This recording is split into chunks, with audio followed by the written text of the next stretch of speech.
This is Orson Welles, speaking from London.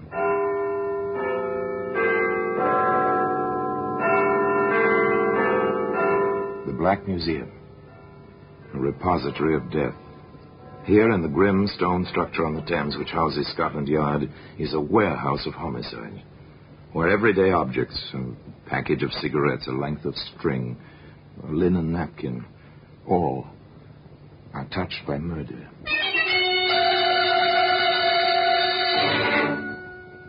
There's a Gladstone bag. It's a familiar object. Every railroad train carries several, inevitably useful, compact, and expandable. They always hold more than they seem. Perfect for vacations. Perfect also for... If you look inside, Inspector, just pry the two halves apart at one end, as I did. Yes, I see. Odd objects to have in a valise. Not if one had every intention of disposing of them, Inspector. Today, that Gladstone bag can be seen in the Black Museum.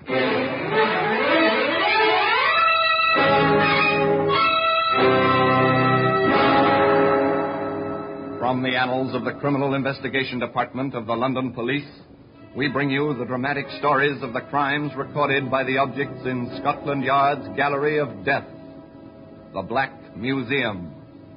In just a moment, you will hear The Black Museum, starring Orson Welles.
Now, The Black Museum, starring Orson Welles.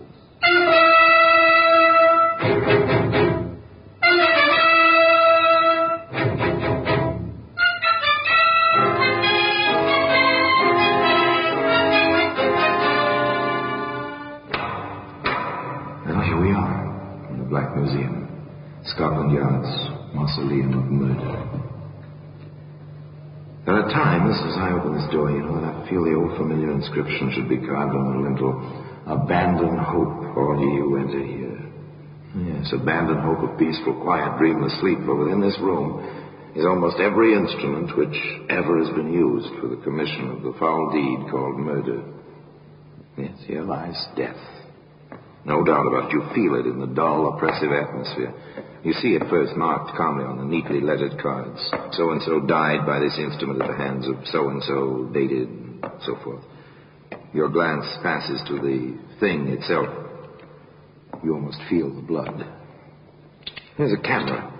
Ordinary tourist snapshot-taking camera. Yet within the blackness of this box, the film registered two faces. A third person saw a print. And from that recognition, 3 people died, one by a hangman's rope.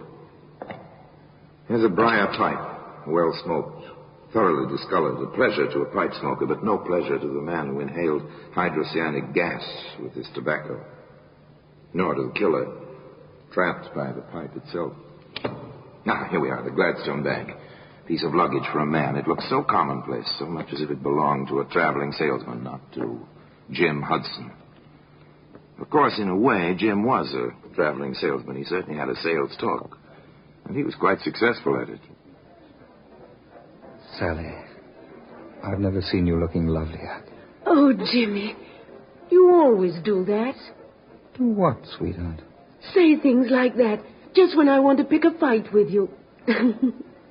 That's one of the reasons I love you so much. Despite your wife and everything else. Everything else? That's what I wanted to fight with you about.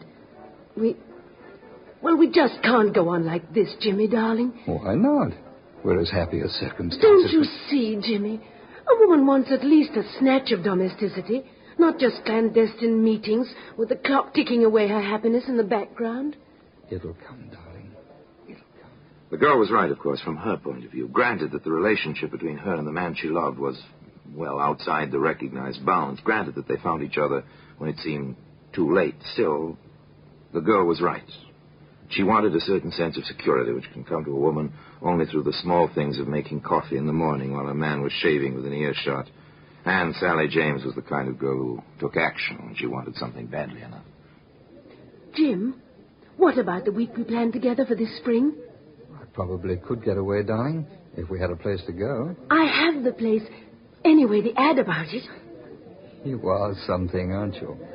Here, darling. I found this in the Sunday paper. Go on, read it. For rent. Bungalow. The Beaches. Pevensey Bay, Eastbourne. Reasonable by the week. You've got your heart set on this, haven't you, sweet? Can we do it? The week of April 12th. All right? All right. Oh, Jimmy, it'll be heaven down there by the sea.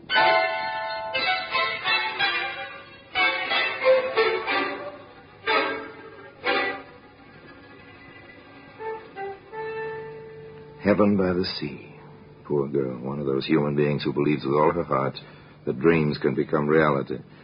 Perhaps it was just as well that Sally didn't see her Jim some 2 evenings later in a quiet little restaurant not more than 3 blocks from the place she'd given Jim her precious clippings. Rhoda, my darling, I've never seen you looking lovelier. Oh, come off it, Jimmy. That kind of romancing just isn't in my style. You're a woman, aren't you? Well, you ought to know, Jimmy boy. And how? Thanks. Look, Rhoda, I've taken a cottage at Pevensey Bay. Oh, how inconvenient to have to travel all that distance. Not for weekends, it isn't. Inconvenient. Well, the daring young man on the flying trapeze. Would you like weekends by the sea, Rhoda? Why not? Think it'd be fun. Nice place. Called the Beaches. Old garden, private bathing beach. Sounds marvellous. I thought you'd like it. Well, I can't make it this weekend. Neither can I. How about the weekend of the 16th? We'd go down Friday afternoon, come back early Monday morning. There's a very early train. It's a deal, Jimmy. It really is a deal. A clever rascal, Jim Hudson, not a doubt. Knows his way with the ladies. But he cuts his margins rather close, doesn't he? Note the dates. April 12th, the week, with Sally. Friday the 16th with Rhoda. Well, that's hardly a full week with Sally. But, of course, Sally doesn't know about this on Friday noon the 9th as she stands in the doorway of the railway carriage in Waterloo Station. You will be down by Monday, won't you, Jimmy, dear? Sooner than that, if I can. You know that, darling. I guess I feel like a little girl on her first trip alone. I'm sorry it has to be this way. Oh, I don't mind, really. I'll have a chance to put the cottage in shape. Have it all clean and comfortable for my man. When I saw it, there weren't any tools there. And there's always something to fix. I'd better add tools to my shopping list. Oh, and don't forget the travelling iron I asked you for, dear. And please hurry to get down. And... oh, kiss me. Quick, Jimmy, the train's leaving. Oh, Jimmy, dearest. Bye, darling. See you Monday. Monday it'll be. Take care, darling. Take care.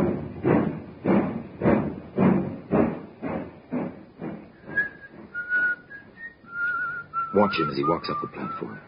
The train is already disappearing from the track. Jim has his hands in his pockets. He's whistling merrily, a man with nothing on his mind except his love affair and the prospect of the week ahead. He leaves the station, walks up the street a ways, pauses before a hard wish. What was it he added to his shopping list? Oh, yes, tools. He enters the shop. May I assist you, sir? Yes, I think you can. What do you wish? You've got some fine-looking knives in the window. May I see them? Any particular blade size, sir? I think, yes, the 10-inch carver will be about right. Very well, sir. There we are, sir. Best Sheffield steel, hollow ground, razor sharp, and guaranteed to hold temper. It will take very little honing to keep the edge, sir. Very efficient looking. But do you prefer the bone or the plastic handle? phone, I think. Very good, sir. Is there anything else? I think, yes, a small crosscut saw. Small, about 18 inches. Perfect. Excellent quality, as you can hear. Good. Would you wrap them, please? But then that will be 6 and 4, sir. I'll just make up the slip. You'll have your package in a moment.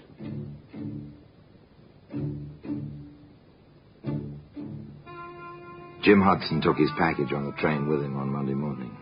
And tea time at the beaches, Pevensey Bay, promised to be exciting and wonderful.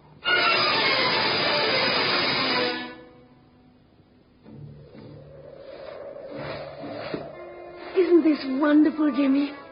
I discovered the parsonage at the top of the cliff on Sunday. Oh, Jimmy, it's paradise. It is a nice view. And so alone, so private. This is our private view, darling. It's like a honeymoon. You are a sweet little thing, Sally. Very sweet. I know. When you call me sweet, you think of me as a child. But I love you as a woman, Jimmy. I know. Shall we go back now? It looks like it may kick up a storm. If you want to, darling. Whatever you want. Whatever he wants, Sally. But does he know what he wants, this man with a wife in London, you at the beaches, and still a third woman waiting to join him just 4 days from now? It's too bad the beach isn't sand. Oh, I don't know. Shale isn't bad. Funny about this place. Funny? How, darling? Do you remember the Doris Clark case? Who was she? She's the reason the beaches was available. I don't understand. She lived here. 2 men she knew came down. She was beaten, buried alive in the shale. The men hung. How horrible. They made a lot of mistakes, so they mightn't have been caught. People shy away from a house with that kind of a story. I don't care. We'll change its reputation then, with our love. Let's go inside, dear. It's getting chilly with the sun gone and the storm coming up. The storm came. The rain pounded on the roof. The wind lashed at the sea. And within the cottage called the Beaches, all was snug and warm. I love a fire in a fireplace. Don't you, Jimmy, darling? Yes, I suppose I do. Oh, Jim. Am I being too sticky? Sentimental? Trifle. What's wrong, Jimmy? You've been, well, far away today. Sally, let's face it. Things like this never go on for long. Jim! Jimmy, I don't believe you said that. I did say it. I mean it. Then why did you bring me down here? It was your idea. I went along with it, hoping we could work something out. Work it out? It's past it. You never loved me. Stop crying. I can't stand crying. I ruined my life for you. Now you want to just forget about me. Stop it. Grow up. You can't be infantile forever. You want your cake and to have it too. You want your wife and other women. You won't. I won't let you. Stop it, Sally. I told you to stop it. Jim, no. No, I didn't mean it. I'll do whatever you want. I'll go away and never see you again. Jim, don't touch me. Jim, please. Jim. Jimmy.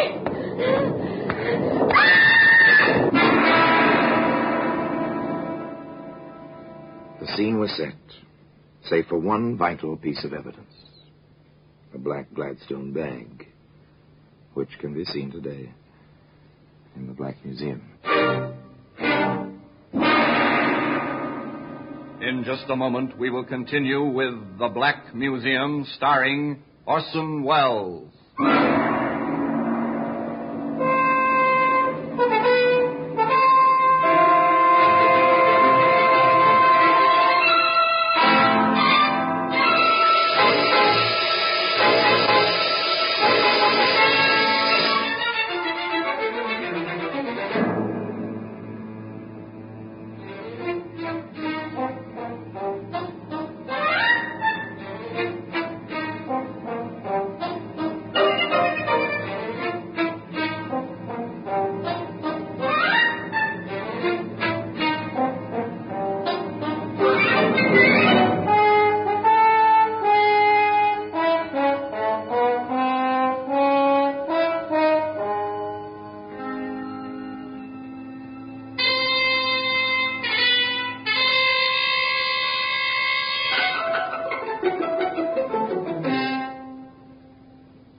And now we continue with The Black Museum, starring Orson Welles.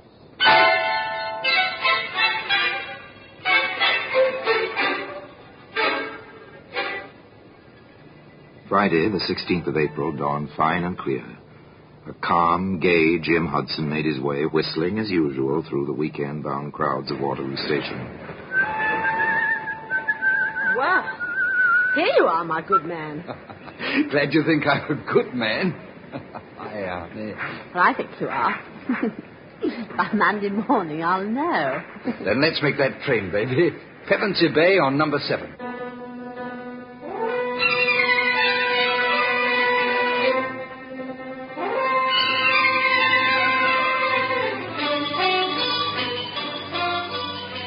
The train to Pevensey Bay was none too fast for Jim and Rhoda. It was a fine spring day. It was a beautiful spring evening.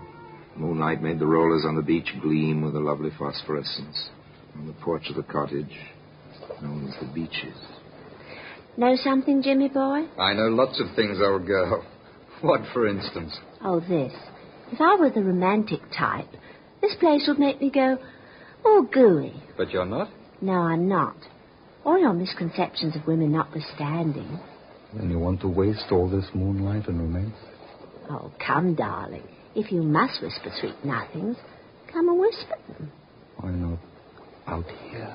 Because I don't feel comfortable on the shale. Come on now.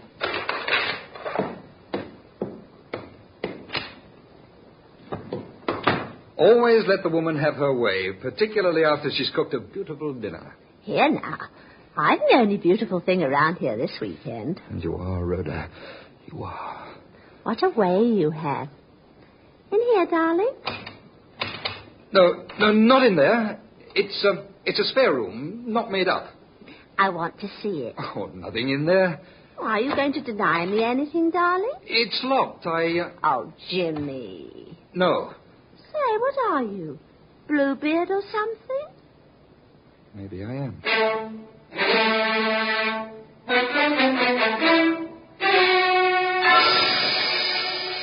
The door stayed locked.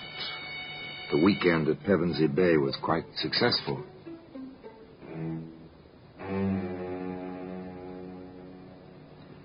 But now, the scene changes to a London street lined with somewhat shabby buildings which house somewhat shabby offices. Into one of those buildings, a woman hurries, almost furtively.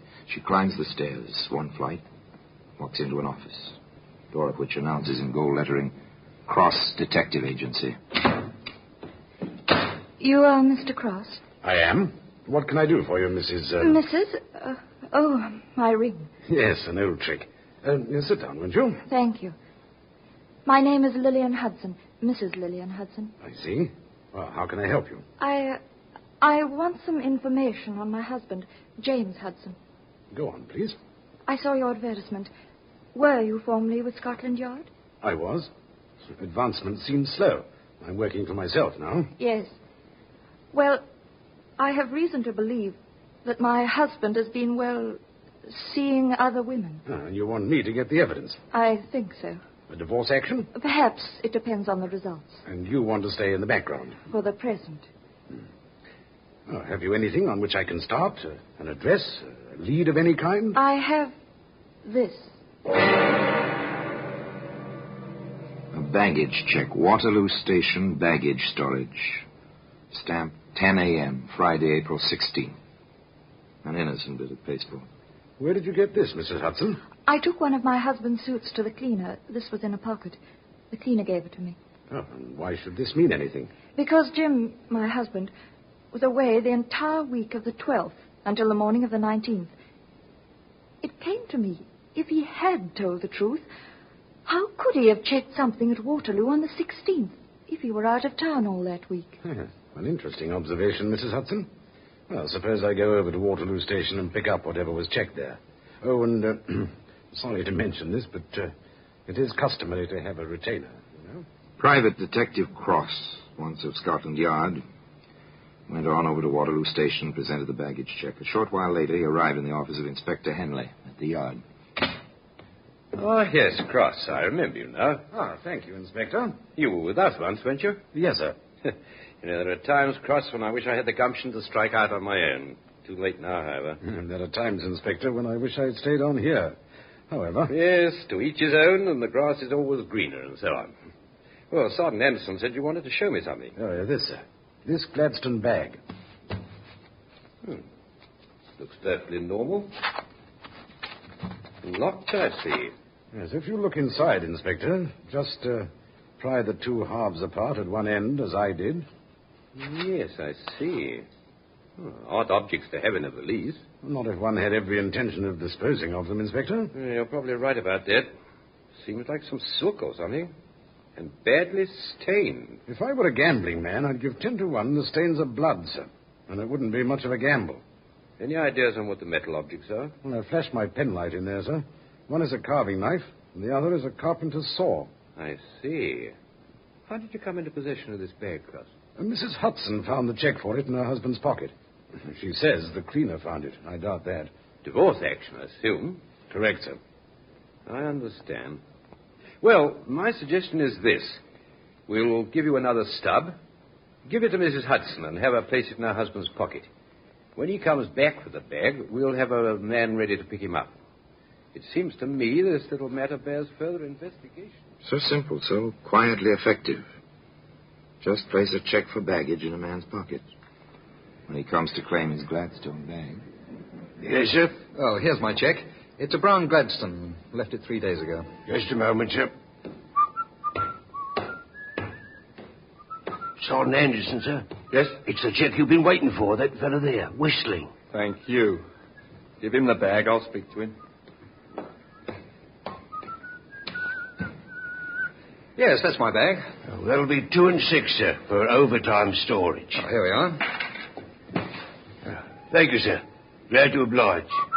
Excuse me, sir. You James Hudson? That's right. Who are you? Sergeant Anderson, Scotland Yard. My credentials. If you would be good enough to come with me. What for? Inspector Henley would like to see you. He's waiting at the police station just a block or two from the station here. Well, I've got my bag here. Couldn't it wait tomorrow, or... That's all right, Mr. Hudson. I'll carry your bag.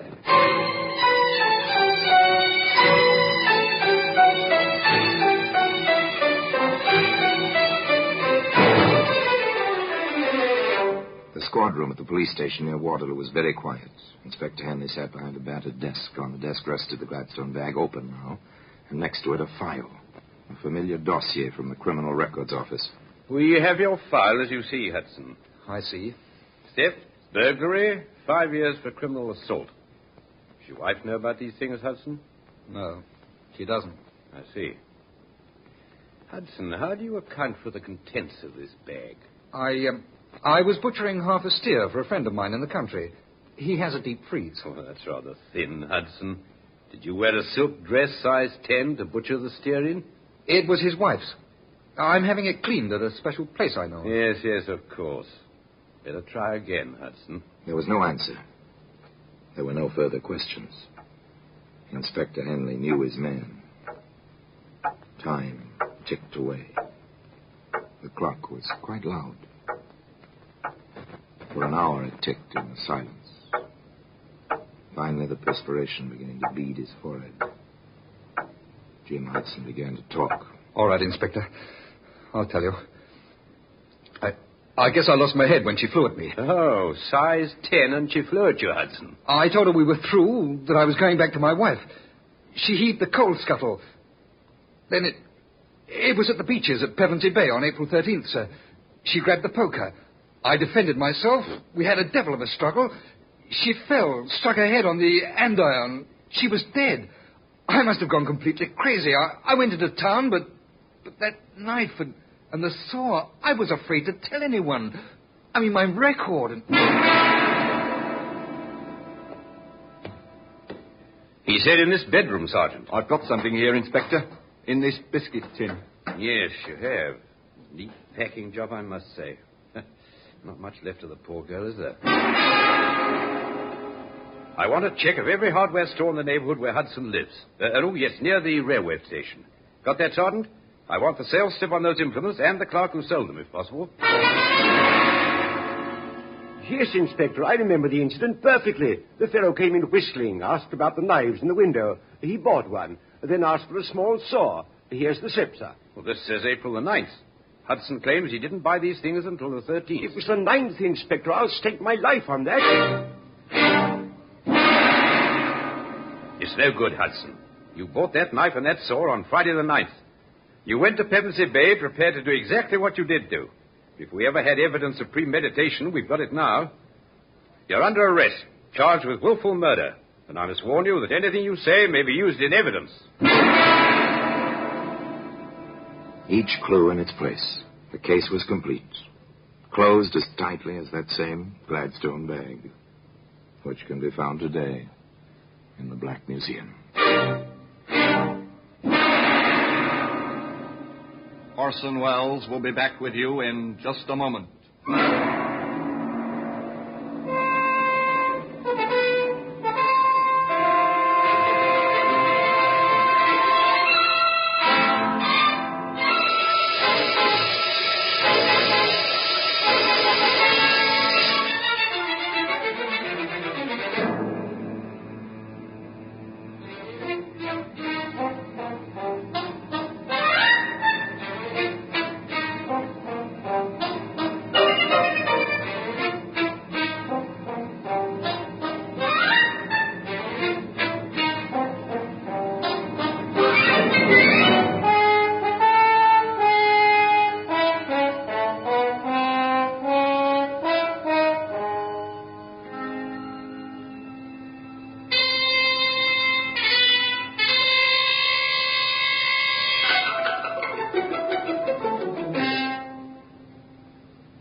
Now here in person is Orson Welles. There was no question about it. Jim Hudson, despite his claim, the usual claim of accidental death, was convicted of homicide and sentenced to the brief but final walk at 8 o'clock one winter morning. On the scaffold, his feet bound, the white hood already in its place over his head, the rope with its knot of 13 coils around his neck, Jim Hudson lunged forward, trying to escape the trap. The executioner pulled the lever, the trap fell. Jim was pulled backward, striking his head against the wooden flooring. He may have died before the rope had its customary effect. However, the Gladstone bag is still to be found in its customary place in Scotland Yard, in the Black Museum. Till we meet again next time, in the same place, and I tell you another story about the Black Museum, I remain, as always, obediently yours.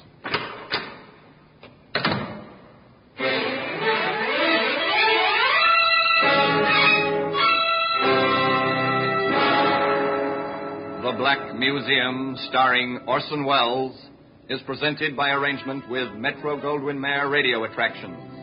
The program is written by Ara Marion, with original music composed and conducted by Sidney Torch. Produced by Harry Allen Towers.